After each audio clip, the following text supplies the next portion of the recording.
Kia ora, this is Anderson's Odyssey. I'm Jacob Anderson, and my guest today is Professor Tim Naish. Tim's a professor in earth science at the Antarctic Research Centre at Te Herenga, Waka, Victoria University, and he's a program leader for New Zealand's Antarctic Science Platform.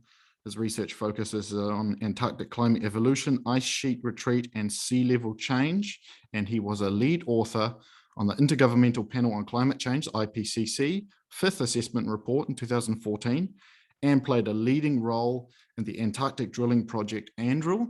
Hello, Tim. Kia ora, Jacob, and thanks for having me on your Odyssey. Yeah, thanks, Tim. Timely conversation, I think, with COP26 kicking off. I thought it would be good to start with John Mercer's paper in 1978, 40 years ago, more than 40 years ago now, West Antarctic Ice Sheet and CO2 greenhouse effect, a threat of disaster. If I just read this, intro here, if the global consumption of fossil fuels continues to grow at its present rate, atmospheric CO2 content will double in about 50 years.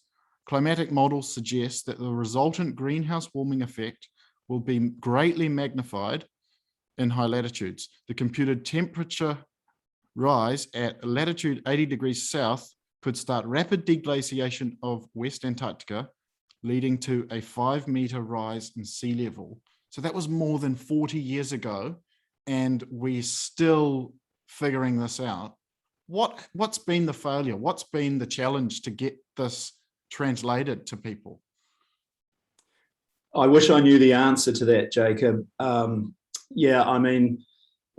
John Mercer was a man ahead of his time and absolutely prophetic words, and you've got to put that in context. That was a time when, the word global warming had barely been coined by actually a famous paleoceanographer, Wally Broker, at Lamont Doherty. And, a lot of scientists thought we were actually heading back into an ice age, so a bit of warming might be a good thing. But we really didn't know. It was really at the early stages of understanding this. So certainly the work that Mercer and others were doing was, it was revolutionary, that thinking. And then, of course, it became mainstream after the Rio Earth Summit and the beginning of the IPCC reports. And so, what are we now? We've just released the 6th edition of the IPCC assessment report.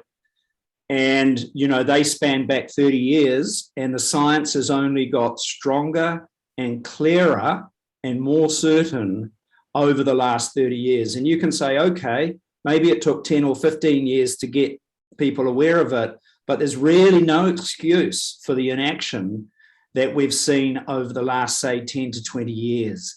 And right now we're at the edge of the cliff. There's simply is no more time. I mean, one of the, I guess, hopeful things about the IPCC's latest report is it is still possible. We can get to 1.5, we can get to 2 degrees, but it requires deep, global, and strong commitment to emissions reductions. And, we heard Prince Charles say when he opened COP26 in Glasgow, he said, this is last chance saloon for planet Earth. I've actually used that line and I didn't steal it off him, but anyway, no one believes that. He stole it from you, didn't he? I reckon he stole it from me, that's right, Prince Charles. But anyway, it really is. The big emitters, in particular, the United States, India, China, they have to front up, and they are. There'll always be arguments that it's not enough and it's too late. But we'll see what the next 2 weeks bring. But if they can put down legally binding NDCs that get us on a path. NDCs, nationally determined contributions, for people that don't know. That's right. So that's each country chooses its number. And we're hoping that most of those big emitters will say, we want to be zero carbon by 2050, which is the pathway to Paris. It's the pathway to avoid global warming above 1.5 to 2 degrees. Yes, but yeah, I share the frustration as a scientist, we've been saying this, and maybe we've just been not very good at saying it, but the message is only really just starting to get heard now. And before 24 hours ago, my understanding was that national policies was going to ending up around 2.7 to 3 degrees. But what I have seen is with these new NDCs in the last 24 hours that we're now looking more at 1.9 degrees, which is very encouraging. Yep. And I'm quite keen to talk a little bit about what that might mean and what these possible futures mean. But I thought before we get into that, Tim, it would be good to set the scene, and in particular from a geological perspective, what we know from the past and how that helps us predict what we might see in the future. And ironically, a lot of that comes from similar technologies to oil and gas exploration, in particular, past climate reconstructions and marine and ocean seafloor sediments. How has that knowledge come about since John Mercer's prediction, in particular in Antarctica, and then leading up into significant pieces of work like the 2009 Nature paper that you were a leader of? Yeah, well, you're talking my language. I love talking about the past as a window into what we might expect in the future, and you're not wrong. Thing about it, your comment about the oil industry and needing to drill the rocks to get the records. The thing about Antarctica, of course, is it's covered in ice, and we can drill the ice and get really important climate archives for the last million years out of the ice. But if we want to go back further in time, we need to drill the sediments, because the ice, there's not much ice older than a million years. So we have to get into the sedimentary record, the layers of sediment around Antarctica that are sitting on the seabed. And they record a history. They're like pages in a book. The deeper you go, the further into the book you get back in time.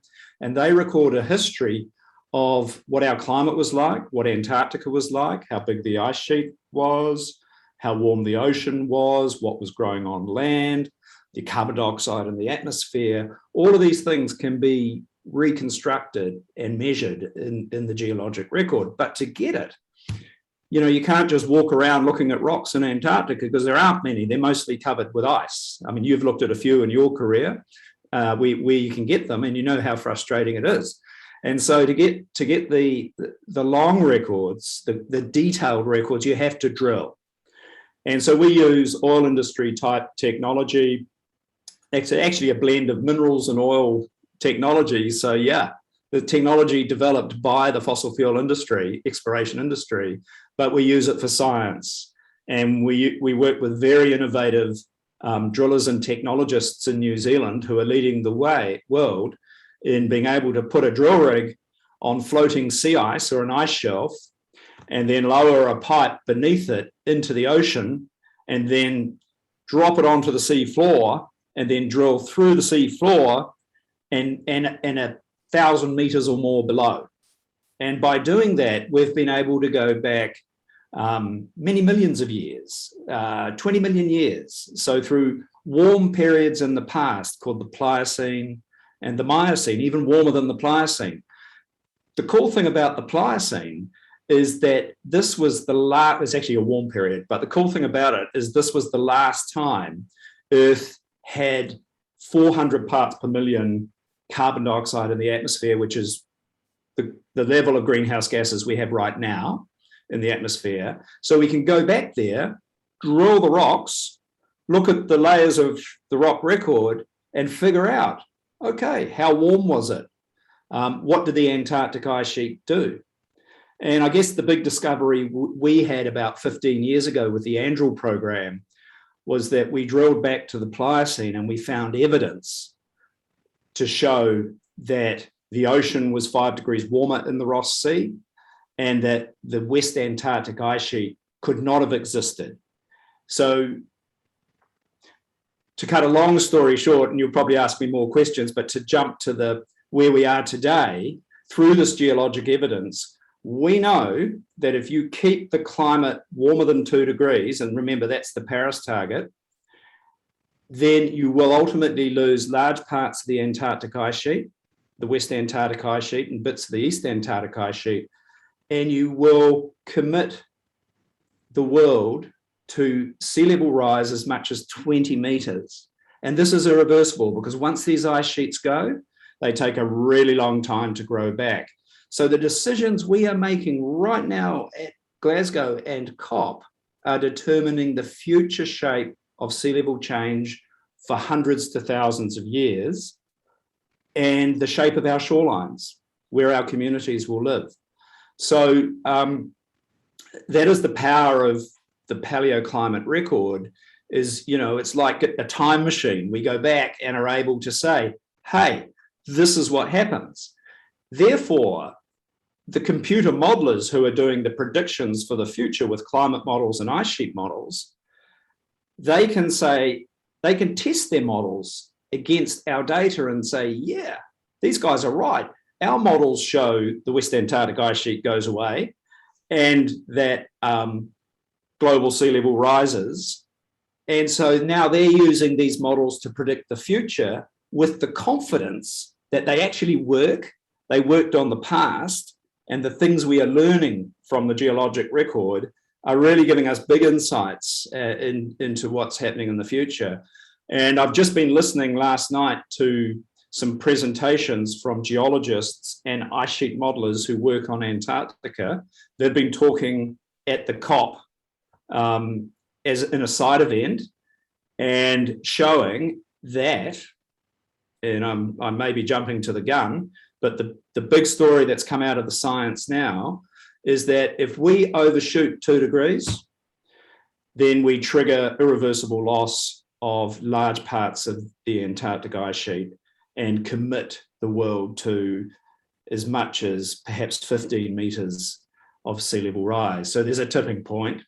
The tipping point looks like it's right at 2 degrees. And this is one of these really important things. And I think, you know, the geologists, we've, you know, known this for some time, and through understanding the record, we can see in Earth's system, there's a carbon cycle that's in equilibrium. And when you change that system, when you add fossil carbon to it, like we are today, for example, the carbon cycle is no longer in equilibrium, and we see significant changes in the Earth. These have happened in the past through natural variations, but now we're doing it because of burning enormous amounts of fossil fuel. Humans have lived, for the most part, in a stable climate for 10,000 years since the onset of agriculture, and we've not really seen any of these significant tipping points or major thresholds, you know, small fluctuations in the order of perhaps a degree during certain parts of the world, in certain parts of the world. But the geological record, we've got that fourth dimension of time, and we can look back and understand some of these major tipping points. And so this 2 degree threshold, these studies are new modeling, unpublished, that are really confirming this, Tim, that you've seen in the last week or so, on top of, you know, the modeling that we've seen over the last 10, 15 years? Yeah, I mean, they're very recently published studies that actually were published in time for the recent IPCC report. Yep. So they are published. Some of the ice sheet modelers who are leading, you know, this sort of thinking are here in New Zealand. Professor Nick Gollidge at Victoria University, and others are overseas.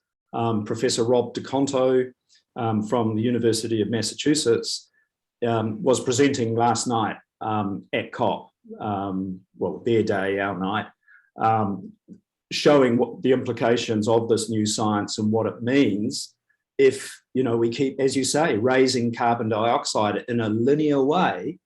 It looks like once you hit 400 parts per million, you trigger a tipping point, and we are right there right now. And as you quite rightly say, Jacob, we would not know about tipping points if we didn't have the geological record. We would not know our planet's capable of doing these rather rapid, dramatic and remarkable things. And I was just going to follow up. No, go ahead. Just a quick point that, the reason that the IPCC chose 2 degrees as a safe guardrail that, we've got to keep our climate warming below 2 degrees is because of some of that climate science that comes from the paleo climate record. So, it was where I was heading with that last bit. And unfortunately, the scientists, and when I look at what trajectories we're on, it looks very unlikely that we'll stay below 1.5. It looks like we're going to get into 1.5 in the 2030s. My optimistic side of me would love to see ambition happen and we can get underneath 1.5. But 2 degrees, it really is possible if we get the action. And then ultimately, this means we save Greenland and we save the West Antarctic ice sheet from catastrophic collapse over the next coming centuries and beyond. Yeah, absolutely. The 3 planetary tipping points that we're messing with right now, which all could be triggered around 2 degrees or above 2 degrees, as you say, Greenland, the Antarctic ice sheet, and then the vast reservoir of methane hurled in permafrost in the Arctic, right? It's the sleeping giant. That could really, tip us quite quickly. And so, you mentioned NDCs before. I think there's reason to be hopeful. I think if the talk results in something signed at the end of COP on the dotted line from these countries, then we could be looking at a 2 degree, 1.9 degree future when you add up all the pledges, which is what people are trying to do as world leaders make their statements. And that's great. That should give us some hope. I agree with you. I think 1.5 is gone and would require some technology anyway to remove some of the carbon from the atmosphere. So it's still something we may get there with technology, but 2 degrees is totally within our control. All I would say, and this is being said in New Zealand, we've adopted that pathway of 50% by 2030, 100% by the year 2050. But talk is cheap, and it's actually going to be a huge challenge to put in place viable pathways to get us there. So the first step is to get this signed off in Glasgow. The next step is for all of us to keep the pressure on our governments. And we can, as individuals, do a lot as well. We can look at our own personal carbon footprint, but we'll need the government leadership to get it at the scale that, is required. So, I'm more hopeful than I've actually been for a long time, but there's still a lot of work to do. And I think, obviously, what happens in the next few weeks and the community, global community is really starting to put significant pressure on all the different stakeholders using their wallets, voting, etc. And so it is really encouraging to start to see the ambition start to pair up with the science. But as you say, the action's the next challenge. Yeah. In a 2 degree world, we still get some warming, we still get some ice sheet melt, sea level rise. In terms of the rate of change and the ability for us to adapt in a 1.5 and a 2 degree world, how manageable is that? And what are the things that will still give us some issues in that situation? Yeah, good question. And what you're really referring to is committed climate change. What have we committed the system to from the heat that has already gone into the ocean and the atmosphere and the ice sheets? So even if we could be carbon zero tomorrow, and even if we achieve the Paris target, there is still going to be some impacts from climate change. One of the main ones that we hear a lot about is sea level rise.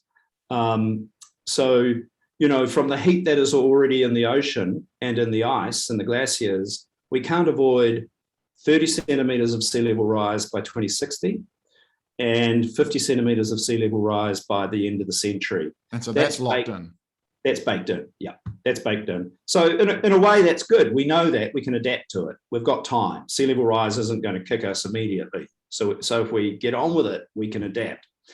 The problem becomes, if we go above 2 degrees and we start to flick some of these tipping point switches and we have Antarctica rapidly melting and Greenland irreversibly melting. And then the uncertainty gets huge and the potential rates and magnitudes of sea level rise get very large. And so the latest understanding of the Antarctic ice sheet and the latest modelling of the physics that we think are important for the Antarctic ice sheet is showing that, if we stay on the path we're on, the worst case path of which we call shared socio-economic pathway 8.5. So that's the IPCC's worst case scenario. If we stay on that path, we could have 2 meters of sea level rise by the end of the century. And we could have 15 meters of sea level rise by 2300 in 2 centuries' time. So that's, but if you're a planner, if you're a policymaker, if you live on the coast, if you're building a road, a port, a bridge, infrastructure on the coast that you want to last for 100 years, what do? Well, you build it at least for 50 centimeters of sea level rise, but you may be dealing with 2 meters of sea level rise. We don't know that yet. But I'm hopeful, as we've just said, that if we can really make the commitments at this Glasgow meeting, we still give ourselves a chance. It's not too late. And the models look like the 22nd century is where things really start to get ugly in that situation. So a lot of this change will commit to over the coming decades, depending on the pathway we choose. But the really significant tipping point or Earth system changes will happen in the coming centuries rather than decades. One of the other concerning things is, we're at the 400 ppm threshold now in the Pliocene, where we know we lose the West Antarctic ice sheet and we're 2 to 3 degrees warmer than we presently are. If we end up at 450 ppm or 500 ppm, which is still very possible, we end up in an even warmer world. What was the Miocene like, and why is that so difficult for people to even wrap their heads around how different that world is to today, even though we're getting into that world increasingly likely? Yeah. So the Miocene is the next step, really. As you say, we could very well be heading towards 500, 600, 700 parts per million if we fail, if not higher. So that then brings us into the Miocene. So we go and look at the Miocene and see, well, what happens? What does the world look like? The world's warmer. On average, it's 3 to 4 degrees warmer. So, that's currently, we shouldn't head into that world, but we could. So we have no ice on Greenland, we have no ice on West Antarctica, and we've lost a third of the East Antarctic ice sheet, the bits of it that were sitting with its toes in the ocean, sitting below sea level. The warming ocean is now completely, eaten that part of the ice sheet out. Sea level is above 20 meters higher. And we've started to lose bits of the terrestrial East Antarctic ice sheet, the ice that's sitting on land. So sea level's maybe 30 meters higher. Trees are growing on Antarctica. So as you know, Jacob, you and I have both been to this place in the Transantarctic Mountains where there are fossil beech trees, fossil leaves, remains of a tundra-style vegetation with small beech trees around it. So, that's just 15 million years ago, and we think there was about 500 parts per million carbon dioxide in the atmosphere. And, Antarctica had trees, it had beautiful fjords where there are now glaciers. And Much more like a likely had- Patagonia type landscape, wasn't it? yeah, I think that's a great example. Something like the Alaskan or Patagonian fjords. So we're going back to a time where really the Antarctic ice sheet is, well, I mean, maybe it's a place humans would like to live, but the Antarctic ice sheet will be very, very different. Our climate will be very, very different. And, we're only talking about sea level rise, but, the changes to the mid-latitude glaciers, water supply, storms, rainfalls, droughts, all of that would be very extreme. And I'm pleased you've brought the storms and the droughts into that, because in that situation, New Zealand looks a lot more like a Queensland type landscape. In the Miocene, there was fossils in Central Otago with crocodilian creatures and all sorts of things, much more like Queensland. Yeah. Where you have these big flash flood events and drought. Why? Some people might say, oh, that's quite nice. Why is that a terrible thing? And why does that create a lot of challenges rather than a slightly warmer temperature where people can go to the beach? Yeah, I mean, I think you hit the nail on the head before when you talked about the rate of change. These changes are going to happen very, very fast. And, our civilization, you talked about 10,000 years, but if we take Homo sapien, our species, we can go back a couple of million years, or even to our ancestors, Lucy, Australopithecus, we can go back 3 million years. And so we have evolved since carbon dioxide dropped to pre-industrial levels. We were not alive in the Pliocene, in the warm Pliocene, not as we look now. Our ancestors were. So the rate of change is really important. We are just not adapted to that dramatic amount of change. And, so we are living in places now that would be uninhabitable. Already parts of Australia get warmer than 50 degrees in the middle of Australia. You can't live in those temperatures. So there would be large scale disruption. I guess the answer to your question is, yes, we ultimately, the biology of this planet would adapt to that. Some species would die out. Others would originate in response, but it would be an incredible disruption on human timescales if we were to get to 500 or 1,000 parts per million carbon dioxide by the end of the century. And because we would have a temperature that was 4 to 5 degrees warmer, and that would literally result in simply millions, if not billions, of people being at risk. And I think that's the scary part, isn't it? We could be at a 500 ppm world in the second half of the century, and we just don't really know what that upper bound rate of change is. Over the long term, certainly these things could change. But if we are in a 500 ppm world in the 2070s, for example, what does that look like?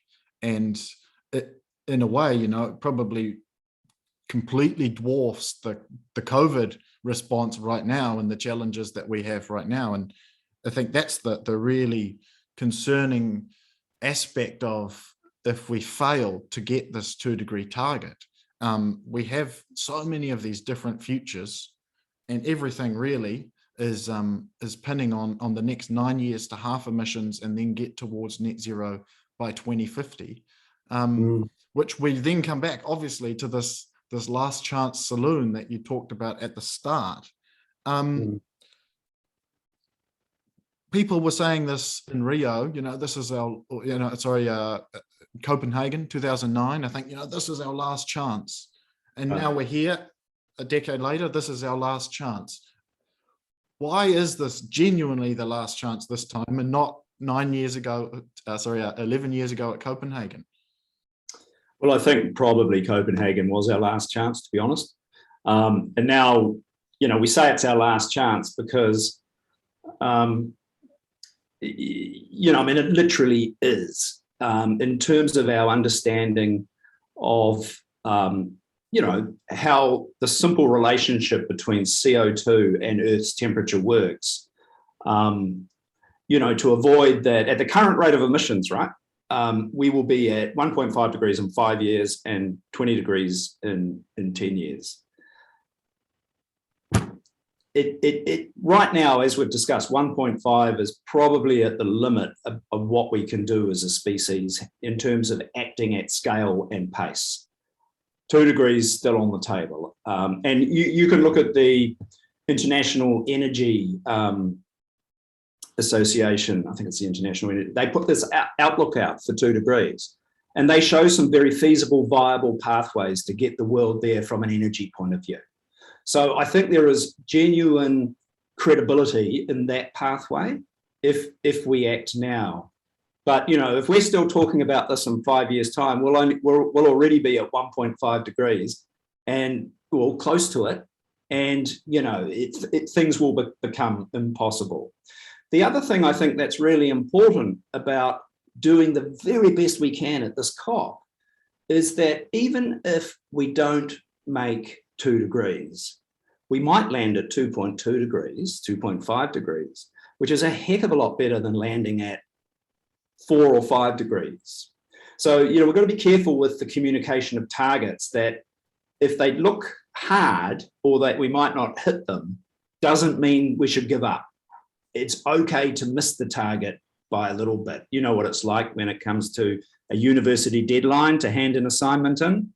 It's okay if you hand it in a day late. You might get 5% penalty, but it's better than failing, you know? Bad example, but that's, you know, so I think, you know, we need to remain positive about the potential to do this and be realistic that we might be adapting to a world that's warmer than 2 degrees, but hopefully not a world that looks like the Miocene or really even the Pliocene, if we get lucky. And I think that's that positive messaging and painting a picture where, you know, it is a livable future and exciting, and we don't have pollution, and we do have all of these fantastic new technologies is great. And you know, at the moment we don't have technologies capable of drawing down, but I think definitely part of that equation is also going to need some level of carbon drawdown as well. Tim, you've worked in a number of different teams, international and domestic teams, to solve a range of different climate problems over your career. What do you think are some of the main challenges and some of the opportunities that you've seen from the different teams that you've worked with to try and solve some of these really important problems? I don't know if there's any magic formula, and I'm not sure we've solved the climate problems, but we've at least made some inroads into understanding the science and the impacts of climate change. But, you know, I think whether you're working at the national scale or the international scale, the most important thing is you work collaboratively and collectively for a common purpose. There's no special interest here. There's no, you know, I'm only interested in what's good for me or my institution or my country. This is a globally shared problem, and it takes a global collaborative approach. So I think if you know, even in the New Zealand science funding context, if you can get beyond institutional profit and you can get several institutions together supported by our government to tackle a global problem, like we did with the ANDRILL project and other countries came in, you can leverage a lot of horsepower. You've got other countries putting resources, money, in the Antarctic situation, ships, aeroplanes, infrastructure. And, you know, a small country like New Zealand, as a broker, as a good, honest broker and a leader, can then bring along this huge group that then go on and make some fundamental discoveries. So I think, you know, all problems, part of the danger with the pandemic actually is that, you know, one of the approaches is to circle the wagons and just, you know, take a very national point of view. And, you know, that can work if everyone does the right thing in the same direction. But, you know, you lose focus on shared goals. So globalization, you know, is important. And if you look at the World Economic Forum, so these guys care about money and making money.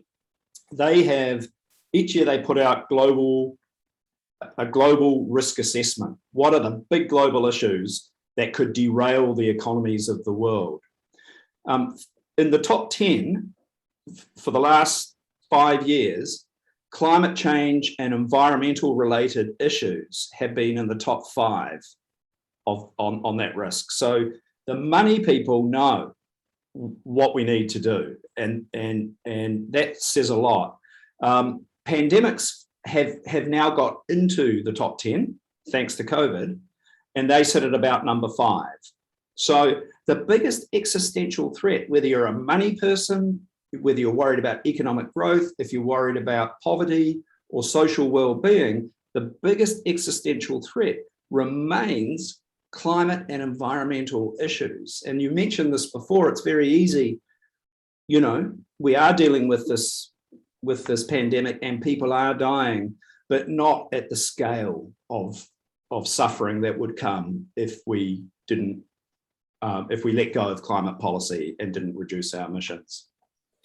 So I've drifted from leadership to some of the impacts, but I think that it's not different. I mean, the world has to work together. It has to look at the common goal, and it has to put the resources in.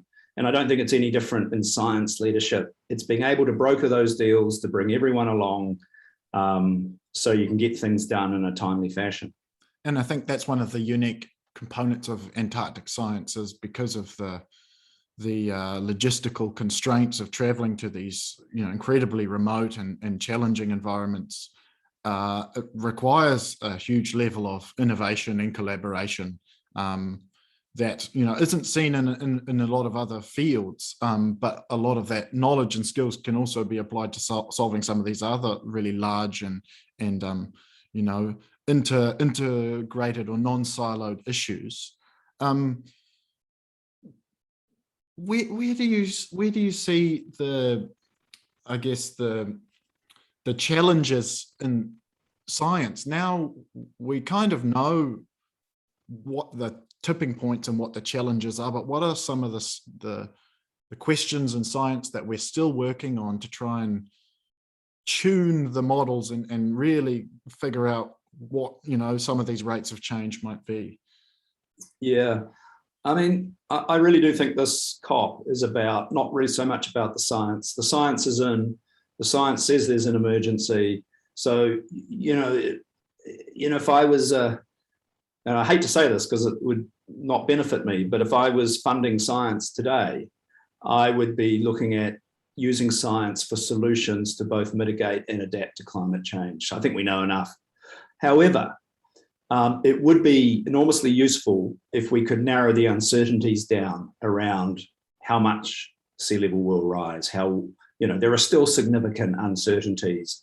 And, we talked about this before, that if you're thinking about building a nuclear power station, but that's a bad example. Let's say you're building a new port or a runway near the coast. That's going to be around in 100 years' time. What do you plan for? We still don't know if it's going to be 2 meters of sea level rise or 0.5 meter of sea level rise. So I think any work we can do to reduce that uncertainty by a better understanding of the processes of the physical climate system and get those physics built into models for better predictions, then that's still really important science. So there is a lot of, I think, fundamental science that still needs to be done that will help humanity, will help us better understand the risk, or the impacts first, then the risk, and then obviously help with the solutions. Yeah, I couldn't agree more. And ultimately, I think if we don't get below this 2-degree target, it's not going to end well. We don't quite know what the end point will be. And as you say, 2.5 is better than 3 or 4. But the key message here is, if this fails, we don't, in 5 years' time, in 10 years' time, it's too late. We have to get this right now. The science has shown us that action on emissions can prevent the worst. Do you have any concluding comments on how, on how important this is, or anything else before we wrap up, Tim? Oh, look, it's one of the major issues facing humanity. And depending on your perspective, you might not agree. And that's totally fair enough. Some people are just trying to live, to put food on the table, to get jobs. And in some ways, climate change feels like a sort of a middle class, wealthier sort of pursuit. But the people who are going to be impacted the most and are the most vulnerable are the developing nations, the small islands, and the developing states. So, it's all I would say is, as a concluding remark, is that I think we are seeing a genuine sea change in the way we are standing up and saying we've had enough, we must have this change. And I think we're now seeing with this COP, and I hope I don't have to eat my words, that we will end up with a really good result. And then it's up to all of us living on this planet to ensure that we do the things we need to do to get there. So, I don't have any magic answers. I think, as a scientist, I'm privileged to have been involved in the process where science is providing the evidence that is causing us to change. I'm frustrated it's taken so long for the science to be taken seriously. And as a New Zealander, I think, just a shout out for Kiwis, I think, we're playing quite a big role, both in our leadership at the governmental level, and James Shaw, our Minister of Climate Change, is there in Copenhagen, delivering the new NDC. But also, we have some of the world's leading scientists who are contributing to the understanding of climate change, how to adapt to it, and how to mitigate. So, if I was a young person, I wouldn't be feeling too anxious. I'd be feeling hopeful.